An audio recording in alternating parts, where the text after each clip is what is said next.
Hello everyone. Good morning, good afternoon, good evening, depending on where you are joining from, where you are watching from. So, previously last year, I had an event where I took you through how to host a better event using Microsoft Teams webinar. So while I recorded that event, it was on, I was using I was on Microsoft 365 business standard subscription. So in this video, I'm going to take you through some other features, some features that are available for Microsoft Teams Premium, which is also part of, depending on your subscription, it can be part of your Microsoft 365 subscription.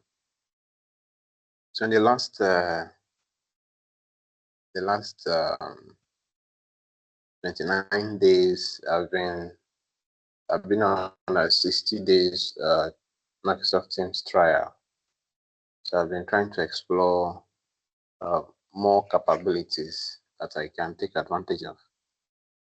So I still have about 31 days left for my trial to end. So I want to use this opportunity to show you one or two things you can take advantage of while using Microsoft Teams Premium. If you're using if you're on Microsoft 365 Business Standard subscription, and Microsoft Teams is part of the tools you use, you can actually subscribe to 60 days Teams trial from your Teams desktop app. Right, as you can see here, this is an already scheduled event, Season of Agents, Unlock Your Productivity with Microsoft Copilot. So I'm going to look into different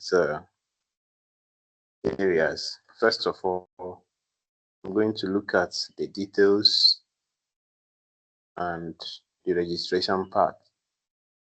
So currently this is where we are, details. When you scroll down, where we have attendee experience, I have to expand it.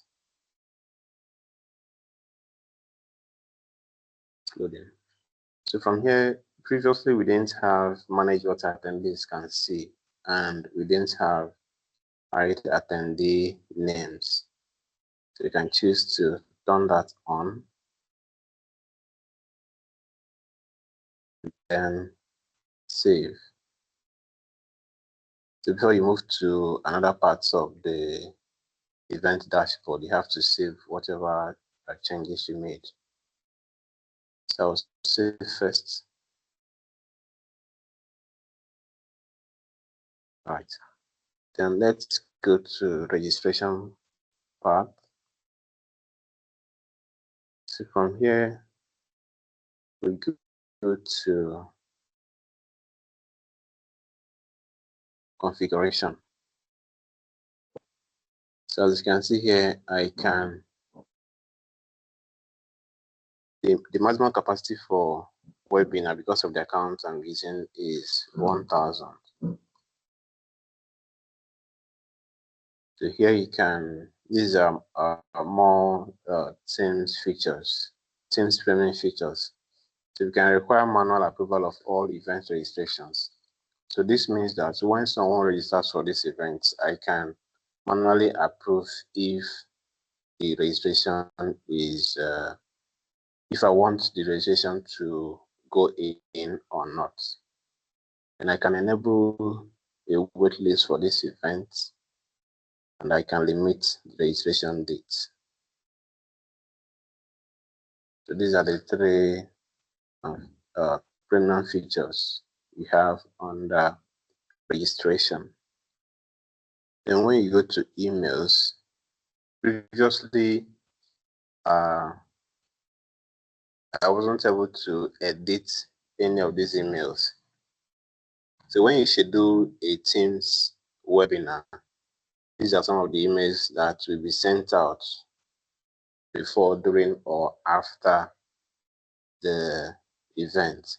So the first one is attendee registration. So once someone registers for your webinar, the person is going to get a confirmation email saying that he or she has registered for the event, and there will be a link to the webinar attached to the email.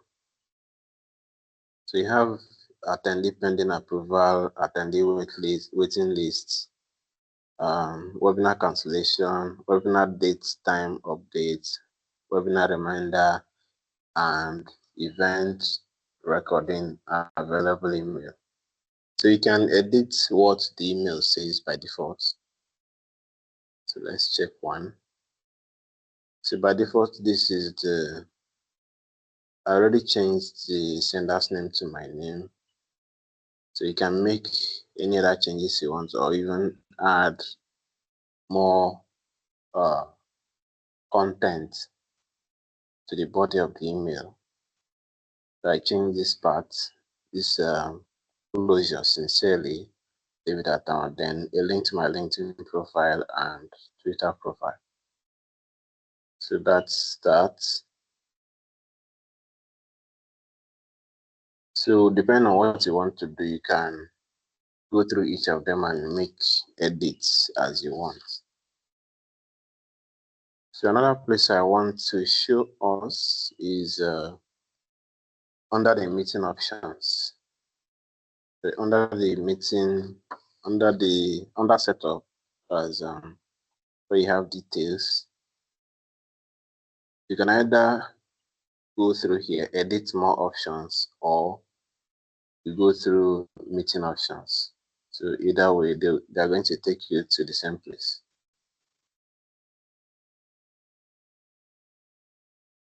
All right. Previously, we didn't have some of these amazing features. So first, we have meeting access. So by default, you know who can bypass the lobby. This is usually there by default, regardless of the subscription you are on. Then going down to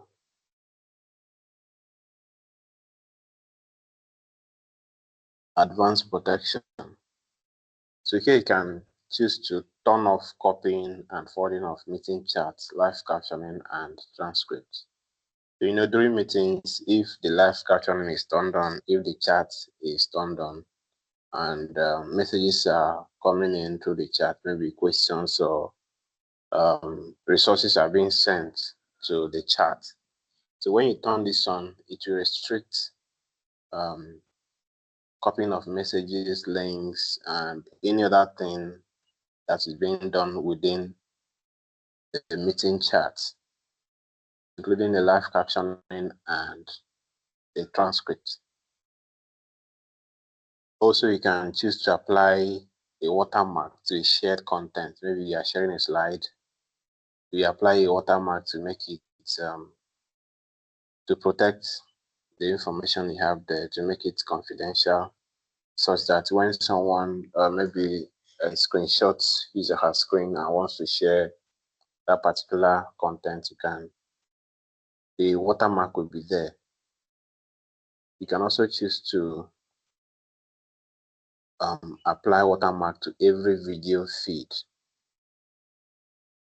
throughout the meeting. So this is an example of the watermark.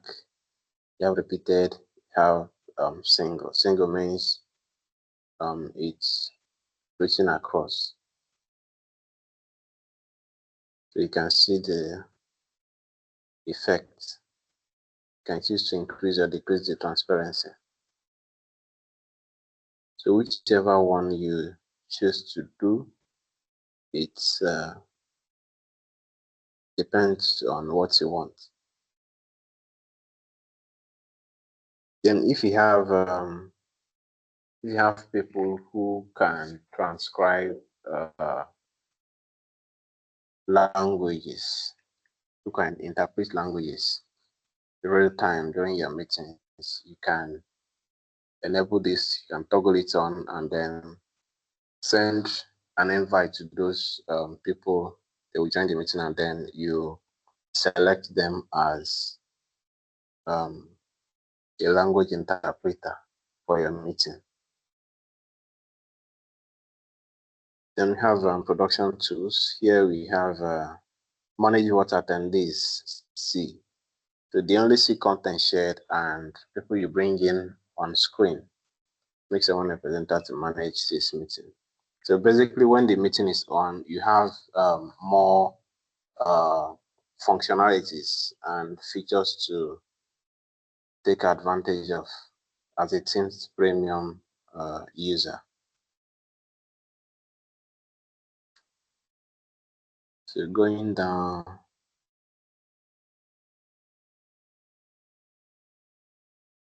so because we have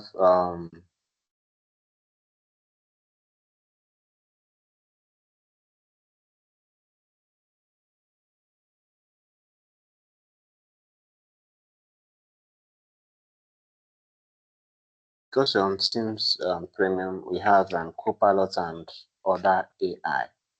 So as you can see here, Copilot can work without turning on transcription if only during the meeting is selected. If you turn on transcription, Copilot can always be used after the meeting.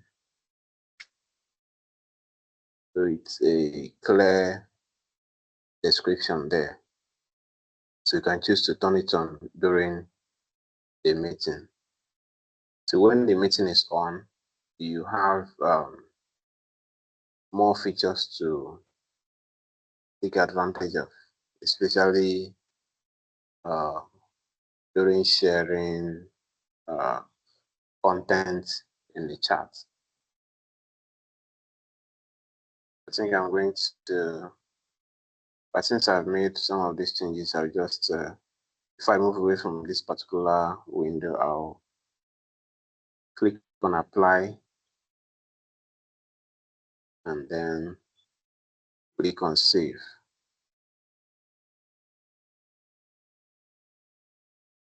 So once I'm done, these settings are applied, and when I start the meeting, everything will flow smoothly. So I hope this gave you a new perspective. If you are willing to try the Teams Premium trial, be my guests and do that. I hope you enjoy it. Thank you very much for joining. See you in my next video.